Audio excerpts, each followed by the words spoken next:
여러분들이 죽으면은 어떻게 될까요? 죽으면은 이후 세상이 있을까요? 많은 사람들의 질문과 고민입니다.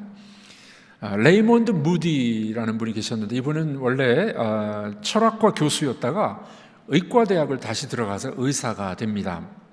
의사가 된 이후에 이분은 임사체험자들을 만나게 됩니다. 임사체험이라 하면 일단 죽었다가 다시 깨어나는 사람들이 있습니다. 그런 사람들을 163명을 이제 조사하게 됩니다. 이분들의 이 한결같은 이제 증언에 의하면은 이 사람이 죽을 때, 자기가 죽을 때 영혼이 몸에서 이렇게 빠져나간대요. 그래서 이 좁은 어떤 터널 같은 데를 통과합니다. 그러고 나면은 이제 환한 어떤 밝은 세상을 만나게 된다고 하죠. 어떤 분은 기이한 존재를 만났다, 강렬한 행복감, 희열을 맛보고 그 환영이 사라지면서 다시 이제 살아나게 되는 겁니다. 이런 임사체험을 한 사람들 조사를 했다고 합니다. 이분들의 특징적인 것은 뭐냐면은 죽었다 살아났잖아요. 임사체험을 했어요. 그 다음에는 삶이 달라진 겁니다. 죽음 이후에 세계가 있다는 것을 발견하고 난 다음에 이 세상을 살아가면서 의미 있는 삶을 살아가고, 과거에 어두웠던 것들은 다 청산하고 의미 있게 살아가는 사람들로 변했더라 하는 것이 이 책의 내용입니다.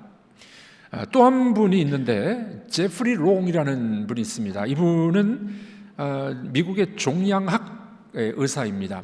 이분도 10년 동안 임사체험, 죽었다 깨어난 사람들을 이제 설문조사를 하면서 이분도 죽음 그 후라는 책을 발간하게 됩니다. 이 책에도 보면은 공통적으로 말하는 것은 사람이 죽을 때 이 영혼이 빠져나가는 경험을 해요. 그리고 어떤 환한 세상을 경험하고 돌아오는 겁니다. 그래서 이분도 그런 똑같은 이야기 합니다. 임사체험을 경험한 사람들은 그 이후에 삶이 달라졌다. 죽음 이후에 세계를 봤기 때문에 이들의 삶이 달라졌다는 거예요. 그런 이야기를 하게 됩니다. 자, 성경에서 예수님은 뭐라고 말씀하셨을까요? 예수님은 잠깐 체험한 게 아니에요. 그 나라에서 오신 분입니다. 하나님 나라에서 오신 분이에요. 예수님이 이렇게 말씀하셨습니다. 우리 히브리서 9장 27절 읽어보겠습니다. 한 번 죽는 것은 사람에게 정해진 것이요 그 후에는 심판이 있으리니. 한 번 죽는 것은 사람에게 정한 것이요. 네, 여러분 지금 예배당에 많은 분들이 앉아 계시는데, 앞으로 100년 후에 나 살아있다. 100년 후에, 아마 100년 후에는 여기 계신 분들 한 분도 없을 것 같아요. 한 번 죽는 것은 정한 것이요, 그 다음에 뭐가 있다고요? 심판이 있습니다. 심판, 하나님 앞에 심판이 있다는 거예요. 그래서 마태복음 25장은 이렇게 이야기합니다. 읽어보겠습니다. 그들은 영벌에, 의인들은 영생에 들어가리라. 믿음이 없는 자들은 영벌, 지옥에, 우리들은 믿음 있는 사람들은 어떻게 해요? 영생에 들어간다. 이렇게 예수님이 말씀해 주셨습니다. 그래서 예수님이 이렇게 말할 수 있었던 근거가 뭐였을까요? 요한복음 11장에 이렇게 말씀하셨어요. 읽어보겠습니다.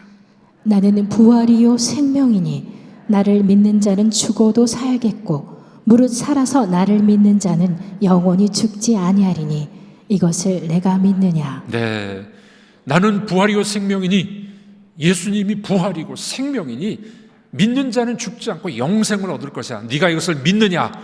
예수님이 이렇게 말씀해 주셨습니다.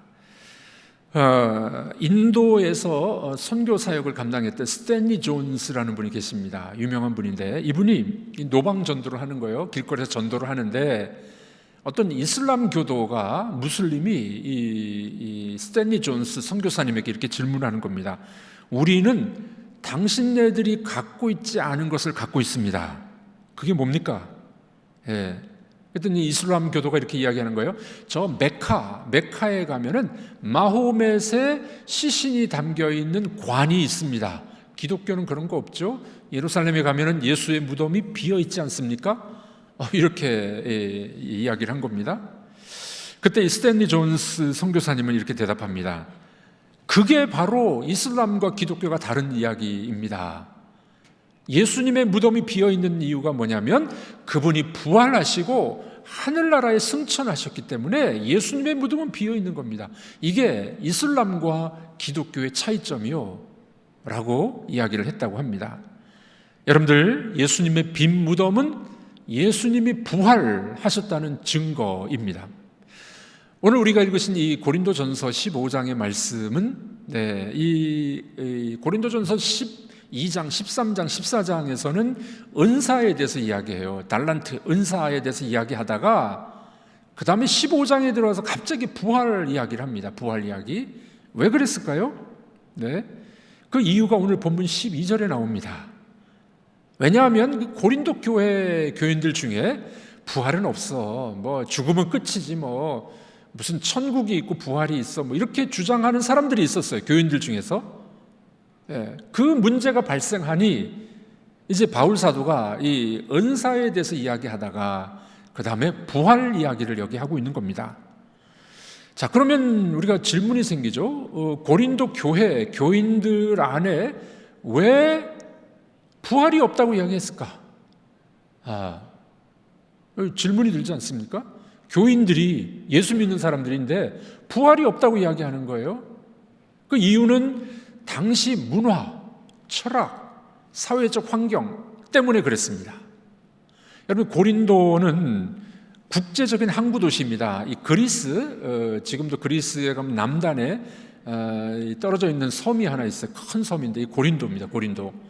국제적인 항구 도시로 많은 선원들이 이 겨울을 보냅니다. 여러 나라 사람들이 모이죠. 그러다 보니까 거기는 다양한 사상과 철학이 들어와 있는 것이 고린도 지역이었습니다. 그래서 죽음 이후에 사람이 어떻게 되느냐에 대한 견해가 여러 가지가 있었어요. 대표적으로 이런 게 있습니다. 첫 번째는 에피쿠로스 학파, 들어보셨죠? 그리스 쪽에는 이제 철학이 발달했었어요. 에피쿠로스 학파가 있었는데 이들은 어떻게 이야기하냐면 사람이 죽으면 끝이지 뭐 그 다음에 뭐가 있어? 죽음 이후의 세계는 없다 하는 것이 철학자들의 주장이었었습니다. 두 번째 주장은 그리스 전체 헬라 철학이라고 말을 하는데 헬라 철학의 근간은 뭐냐면 영혼과 육이 나눠져 있다는 거예요. 그래서 육체는 영혼의 무덤이다. 그러므로 이제 영혼은 괜찮은데 육체는 썩어질 것이고 없어질 것이야. 그러니 부활이 어디 있어? 그 부활을 믿지 않는 것이 이 헬라 철학이었었습니다.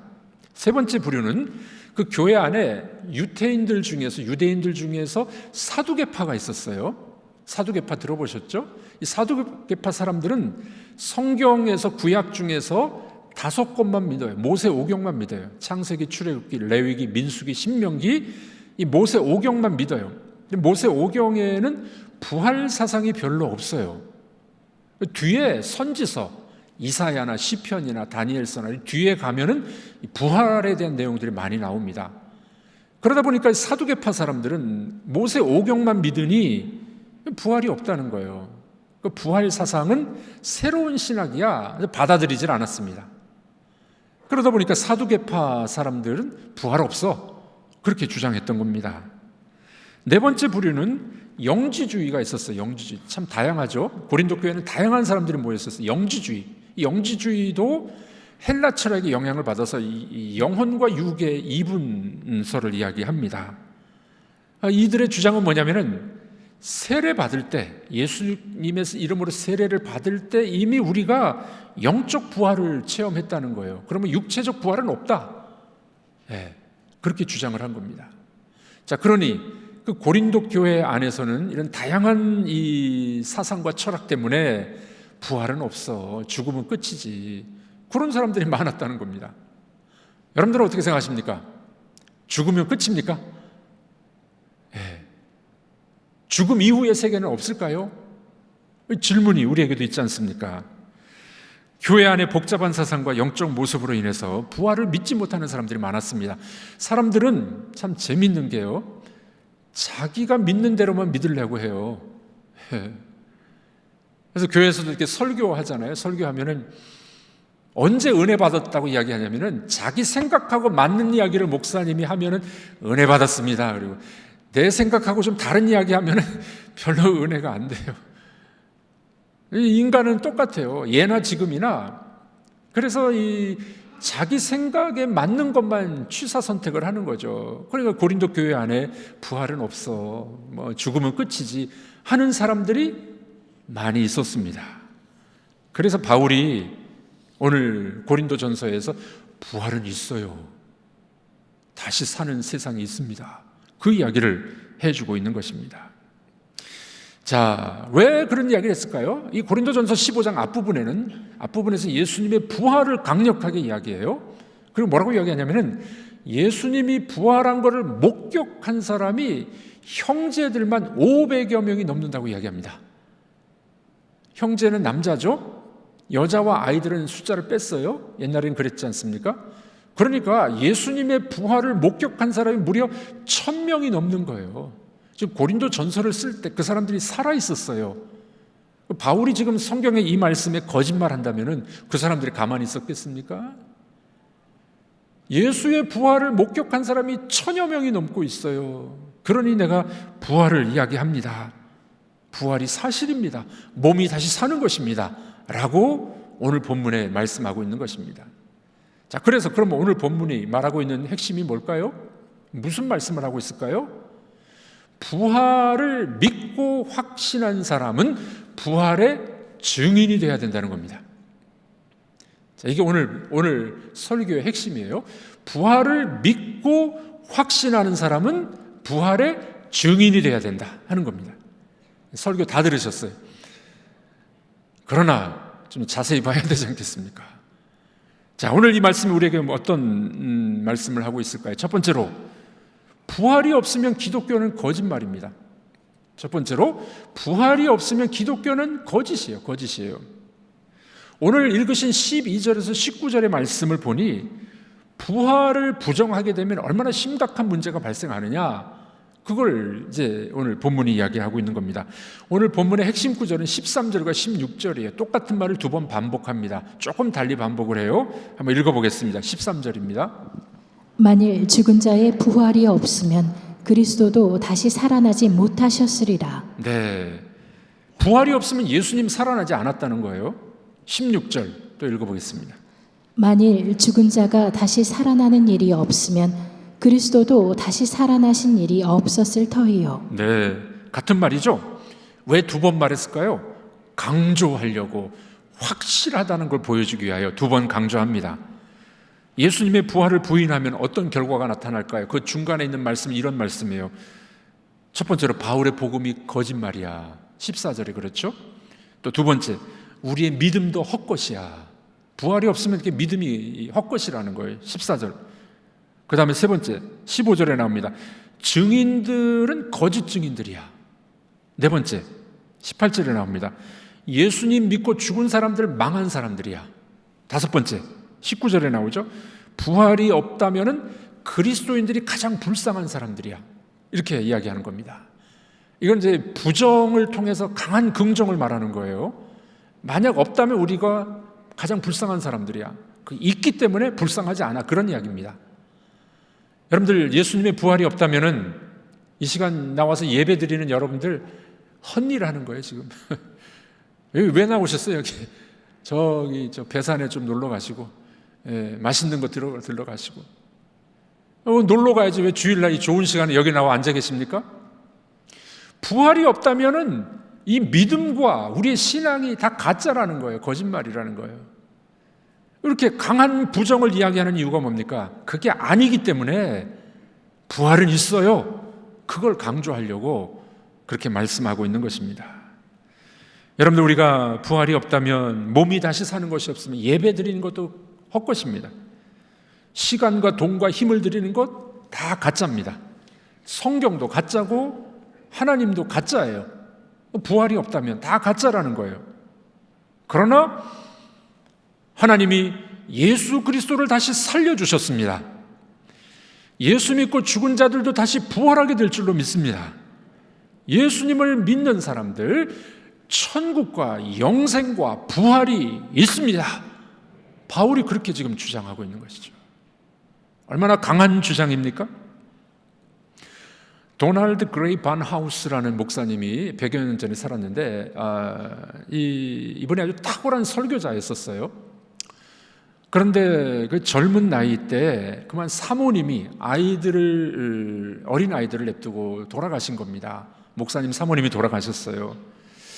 믿음이 좋은 믿음의 가정, 목사님의 가정이었는데 그만 사모님이 먼저 천국에 간 겁니다. 참 슬픈 일이었죠. 그래서 이 목사님이 이제 아내의 장례식을 치르고 아이들을 이제 승용차에 태워서 집으로 돌아오고 있었습니다. 목사님이야 믿음으로 받아들였으니 천국을 믿으니까 위로가 됐지만 아이들이 참 문제잖아요. 어떻게 애들에게 설명해 줄까 고민이 깊었습니다. 운전하고 오는데 맞은편에서 큰 트럭이 달려오는 거예요. 참 무서운 속도로 달려옵니다. 쌩 하고 지나가 버렸어요, 트럭이. 그런데 여러분들 뭐 운전하면 아시지만은 트럭이 지나가면 큰 그늘이 우리 차를 이렇게 덮고 지나가잖아요, 그늘이. 그 목사님이 딱 거기서 깨달았습니다. 그리고 이제 아이들에게 이야기합니다. 얘들아, 너희들은 어떠냐? 저 트럭에 치여 죽고 싶냐? 아니면 저 트럭의 그림자에 싹 덮이고 지나가기를 원하냐? 아이들이 대답합니다. 당연히 트럭에 치이면 죽죠. 그늘이 싹 지나가는 걸 원합니다. 그때 목사님이 아이들에게 이렇게 대답을 합니다. 그래, 옳은 말이다. 2000년 전에 예수님께서 죽음이라는 트럭에 치여 죽으셨단다. 예수님의 죽음은 죽음에 치여서 희생당하셨기 그 덕분에 예수 믿는 사람들은 죽음이 우리를 죽일 수가 없어. 이 세상에서는 죽지만 죽음에 치여 죽는 것이 아니라 죽음의 그림자가 쓱 지나가는 거야 라고 아이들에게 알려주었습니다. 너희 엄마는 그렇게 잠깐 세상을 떠난 거야 라고 아이들에게 알려주게 됩니다. 여러분들, 이 목사님의 사모님도 부활하게 될 줄로 믿습니다. 여러분들의 형제 자매, 또 여러분들의 배우자 먼저 떠나신 분들이 있어요. 그분들도 부활하게 될 줄로 믿습니다. 왜냐하면 예수님이 부활하셨기 때문에. 그 예수님을 믿는 자들은 우리도 영생의 부활, 새로운 삶, 천국의 삶이 분명히 있다고 성경은 말씀하고 있는 것입니다. 여러분들, 부활이 있다는 것은 하나님이 살아계시다는 증거입니다. 사랑의 하나님께서 우리를 살리셔서 우리와 영원토록 함께 살기를 원하시기 때문에 그렇습니다. 그러므로 우리들도 이 부활 신앙을 잡고 부활의 믿음의 사람들 되기를 주님의 이름으로 축복합니다. 자, 그러면 두 번째로, 그러므로 부활을 믿는 사람들에게는 희망이 있어요. 희망. 죽어도 살아나는 희망이 있다는 겁니다. 부활이 없다고 하는 사람은 희망이 없습니다. 성경은 한 번 죽으면 심판이 있다 그랬는데 부활을 믿지 못하는 사람들은 영벌의 지옥에 들어간다고 성경 말합니다. 그러나 부활을 믿는 사람은, 예수를 믿는 사람은 천국의 영원한 삶이 우리에게 보장되어 있는 것입니다. 그리고 이런 이야기가 있어요. 부활은 절대 긍정이다. 한번 따라해 보겠습니다. 부활은 절대 긍정입니다. 여러분, 우리 성도들 중에 보면은 이렇게 부정적인 분들이 있어요. 우리 성격상 자꾸 부정적으로 보려고 그러고, 아이고 죽겠다 그러고 계속 죽겠다 그러면 언젠가 죽어요. 이렇게 부정적이고 또는 안 좋게 보는 시각이 있고, 그러면 안 됩니다. 부활을 믿고 예수를 믿는 사람들은 부활은 절대 긍정이에요. 죽음도 이기는 것입니다. 사망을 이기는 것이 부활의 신앙이에요. 그러므로 여러분들, 우리들에게는 긍정의 희망이 있다라는 것을 잊지 마시길 바랍니다. 주님이 이렇게 물으십니다. 나는 부활이요 생명이라고 말씀하신 주님이 이렇게 물으세요. 네가 이걸 믿느냐? 이렇게 물으셨어요. 지금 여러분들에게도 주님 물으실 겁니다. 사망 권세를 깨트리고 부활하신 예수 그리스도를 네가 지금 믿느냐? 지금 절망과 사망과 같은 이렇게 어두운 이 터널을 지나가고 있는 여러분들에게 물어보실 것입니다. 이 어둠이 변하여 희망이 될 줄로 믿느냐? 여러분들, 주님이 이 아침에 여러분들에게 물어보실 줄로 믿습니다. 이렇게 부활을 믿었던 초대교회 교인들, 사도들은 죽음이 두렵지 않았었어요. 사도 바울은 빌립보서에서 뭐라고 얘기합니까? 내가 죽는 것도 좋다. 근데 할 일이 남아있기 때문에 아직 살아있는 거야. 이렇게 이야기하죠. 초대교회 교인들은 예수 믿는 것 때문에 콜로세움 그 원형극장의 사자의 밥이 됐었어요. 지하 토굴에 들어가서 숨어서 살았었습니다. 그들에게는 부활신앙이 있었기 때문에 두려움이 없었습니다. 죽음도 두렵지 않았던 것이었죠. 성경에 예수님 뭐라고 말씀하셨습니까? 무덤 앞에 가서 나사로의 죽음 앞에 나사로야 나와라 라고 말씀하실 때 죽었던 나사로가 살아났어요. 주님이 지금 이 아침에도 여러분들에게는 물어보실 것입니다. 죽음의 두려움에 갇힌 자여, 거기에서 나와라. 탄식하며 무덤 속에 절망 속에 있는 자여, 거기에서 나와라. 희망을 가지라는 거예요. 이것이 기독교의 부활의 신앙입니다. 여러분, 언젠가는 다 죽을 겁니다. 절망 가운데, 질병 가운데 빠져 있는 사람들이 너무 많아요. 그러나 주님이 말씀하시는 거죠. 죽음과 절망 속에 있는 너희여, 그 죽음과 절망과 두려움에서 나와라. 이것이 부활 신앙입니다. 여러분들은 정말 그런 신앙이 있으십니까? 오래전에 이 소설이었는데 오두막이라고 소설책이 나온 적이 있어요. 참 좋은 흥미있는 책이었습니다. 이 책의 주인공의 딸 미시라는 아이가 있는데, 이 어린아이였어요. 대여섯 살 되는 어린아이인데 납치를 당하고 나중에 찾아보니까 오두막에서 살해를 당했어요. 아이가. 얼마나 슬픈 이야기입니까? 이 아빠가 너무나도 이제 자책감에 힘들어하고 있었어요. 근데 이 아빠에게 어느 날 엽서가 한 장 날라왔어요. 그 오두막으로 오라는 초청장이었었습니다. 도대체 누가 보냈지? 궁금해하면서 이 아빠가 오두막을 찾아갑니다. 오두막에 갔더니 초대한 사람은 아무도 없는 거예요. 그 아빠 이름이 맥이었는데 두려움과 기대감에 교차되면서 오두막을 떠나갑니다. 네. 몇 년이 지났음에도 불구하고 그 오두막에는 딸 아이가 살해돼서 이 흘린 그 피 자국이 남아 있는 거예요. 그걸 보면서 아빠가 오열을 합니다. 원망하고 불평하고 하나님을 원망합니다. 도대체 이런 일이 왜 일어났습니까?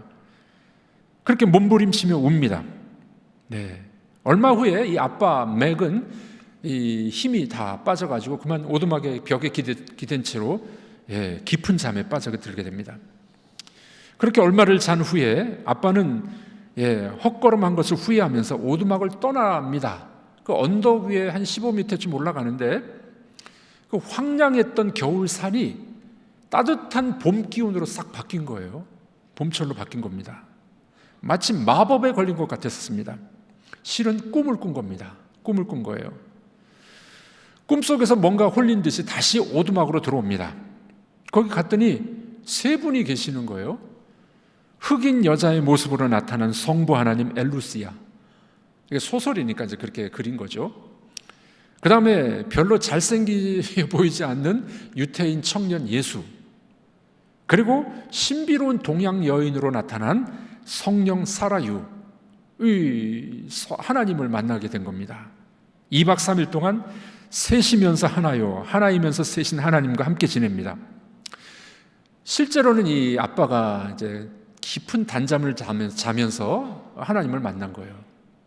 그런데 이 하나님을 만나면서 그 아픔, 슬픔과 절망과 이 분노가 싹 치유를 받습니다. 하나님을 만나면 우리의 슬픔과 고통과 상처가 치유됩니다. 이 아빠가 그 꿈속에서 하나님을 만나면서 상처를 치유받아요. 그리고 하나님이 눈을 떠주게 해서 천국에서 그렇게 아름답게 뛰어놀고 있는 딸 미시를 발견하게 됩니다. 그 모습을 보고 이 아빠가 다 치유받게 되는 이야기, 그게 바로 오두막이라는 소설의 이야기입니다. 여러분들, 몸의 부활 그리고 천국을 보는 사람은 희망을 갖게 됩니다. 희망을 갖게 돼요. 여러분들의 절망이 뭡니까? 이 세상 살아가는 게 얼마나 힘들거든요. 얼마나 어렵습니까? 그러나 여러분들 부활과 천국의 신앙을 갖고 있는 사람은 희망의 사람으로, 소망의 사람으로 변하게 될 줄로 믿습니다. 그러므로 마지막, 부활을 믿는 사람은 희망을 갖게 돼요. 그러므로 세 번째 뭐라고요? 그 부활을 증거하는 사람들이 돼야 됩니다. 얼마 전에 제가 읽은 기독교의 발흥이라는 책이 있어요. 로드니 스타크라는 분이 쓴 책인데 참 좋은 책입니다. 이분은 불가지론자예요. 종교사학자이면서 불가지론자, 이렇게 신앙이 없는 사람입니다. 근데 이분이 뭘 연구했냐면은 이 초기 기독교를 연구했어요. 로마 시대 때 초기 기독교가 왜 그렇게 부흥을 했는지. 우리 알고 있듯이 예수님 돌아가시고 난 다음 부활하고 제자들이 이제 복음을 전파하는데, 그 로마 제국이 약 300년 동안에 엄청난 크리스천들이 생겨나게 됐어요. 그게 궁금해서 연구를 시작한 겁니다. 그랬더니 이 로드니 스타크가 뭘 발견했냐면은, 로마 시대에도 이 바이러스 때문에 전염병으로 많은 사람들이 죽었었어요. 지금이야 백신도 있지, 치료제도 있지. 옛날에는 약이 없잖아요. 약이 없잖아요. 그 로마가 상당히 발달한 그런 도시였는데, 약이 없다 보니까 이 식구 중에서 누가 이제 감염이 됐어요. 그럼 집안에 있으면 다 감염되니까 쫓아버립니다. 집 밖으로 쫓아버려요. 그럼 이 사람들이 어디를 가겠어요? 길거리에 그냥 시체가 널브러져 있고 먹을 것이 없어서 허덕이는 환자들이 즐비했었습니다. 즐비했었어요. 근데 이 사람이 연구를 해보니까 이 감염된 사람들을 돌보는 사람들이 있었어요. 기독교인들이었어요. 기독교인들이 자기가 감염된다는 위험을 알고서도 이 환자들을 돌보기 시작한 겁니다. 먹을 걸 줬습니다. 물을 줬습니다. 그러다 보면 이제 또 치유받는 사람들이 있잖아요. 죽는 사람도 많지만 치유받는 사람들이 생겨나게 된 겁니다. 이 사람들이, 기독교인들이 죽음을 무릅쓰고 자기들을 보살펴 줬기 때문에 자기가 살아났으니 기독교인이 된 거예요. 그래서 로마 시대 때 기독교가 부흥했던 주된 이유 중에 하나가 이런 그리스도인들의 사랑, 그리스도인들이 죽음을 두려워하지 않고 돌봤던 그 믿음, 그것 때문에 기독교가 부흥했다는 겁니다. 이거는 목사님이 연구한 거 아니에요. 일반 종교사학자가 연구한 겁니다. 왜 그랬을까? 이분이 조사해 보니까 이런 거였어요. 기독교인들은 내가 감염돼서 내가 죽는다 할지라도 나는 부활할 거야, 나는 천국에 가 라는 믿음이 있었기 때문에 목숨 걸고 그 일을 했다는 거예요. 중세 때도 흑사병이 있었죠. 중세 흑사병으로 유럽 인구의 2분의 1 이상이 죽었다고 합니다. 쯔빙글리라는 목사님이 계셨는데 이분도 아들도 죽었어요. 그런데 이제 환자들을 돌보면서 이 쯔빙글리 목사님도 자기가 흑사병에 걸립니다. 그럼에도 불구하고 목숨 걸고 환자들을 보살펴 준 겁니다. 이유가 뭔가 봤더니 나는 죽어도 부활할 겁니다. 나는 죽어도 천국에 갑니다. 라는 믿음이 있었기 때문에 그 일이 가능했다라는 겁니다. 그래서 이 로드니 스타크라는 분은 이런 이야기를 해요. 전염병은 이방 종교와 헬라 철학이 설명하고 위로할 수 있는 범위를 훌쩍 뛰어넘은 것이다. 반면에 기독교는 왜 인류가 이런 끔찍한 시대에 봉착하게 됐는지 보다 만족스러운 해명을 제시했고 희망찬, 때로는 활력적인 미래상을 제시했다. 이분은 종교사학자예요. 믿지 않는 사람입니다. 그러나 기독교가 그 해답을 제시했다는 거예요. 죽음 이후의 삶, 어려움 속에서 희망을 전하는 것은 바로 크리스찬이었다 라고 이분이 증거하고 있었던 겁니다. 초대 그리스도인들은 죽음을 두려워하지 않았어요. 죽고 난 다음에 천국이 있음을 믿었습니다. 몸이 다시 사는 것을 믿었습니다. 그래서 그들은 목숨 걸고 복음을 전했던 것이었습니다. 여러분들은 부활을 믿으십니까? 천국이 있으심을 믿으십니까? 그렇다면 우리들도 이것을 증거하는 증인들이 되시기를 주의 이름으로 축복합니다. 사람은 언젠가는 죽어요. 그런데 죽음이 끝이 아닙니다. 죽은 이후에 영생이 있을 것이고 예수님이 재림하실 때 우리의 몸은 다시 부활하게 될 줄로 믿습니다. 이것의 증인이 되는 것이 바로 예수 믿는 것입니다. 고린도전서 15장 오늘 본문 다시 한번 읽어보도록 하겠습니다. 만일 죽은 자가 다시 살아나는 일이 없으면 그리스도도 다시 살아나신 일이 없었을 터이요. 만일 그리스도 안에서 우리가 바라는 것이 다만 이 세상의 삶뿐이면 모든 사람 가운데 우리가 더욱 불쌍한 자이라. 네, 아까 우리가 읽으신 말씀이죠.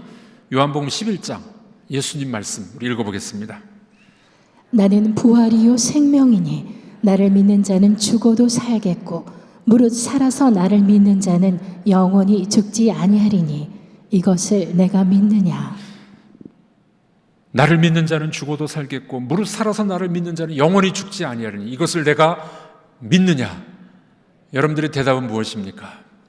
부활을 믿는 믿음, 희망과 소망을 갖고 비록 우리 이 식구가, 우리 자녀가 먼저 천국에 갔다 할지라도 다시 만날 수 있고 부활할 수 있는 것을 믿으시길 바랍니다. 그래서 어떻게 해요? 이 생명을 전하는 여러분들, 증거하는 여러분들 되길 바랍니다. 희망을 친구들에게 전하십시오. 이 생명의 복음을 전하셔서 우리 모든 식구들이 다 천국의 삶을 살 수 있도록 전도하고 증거하는 여러분들 되기를 축복합니다.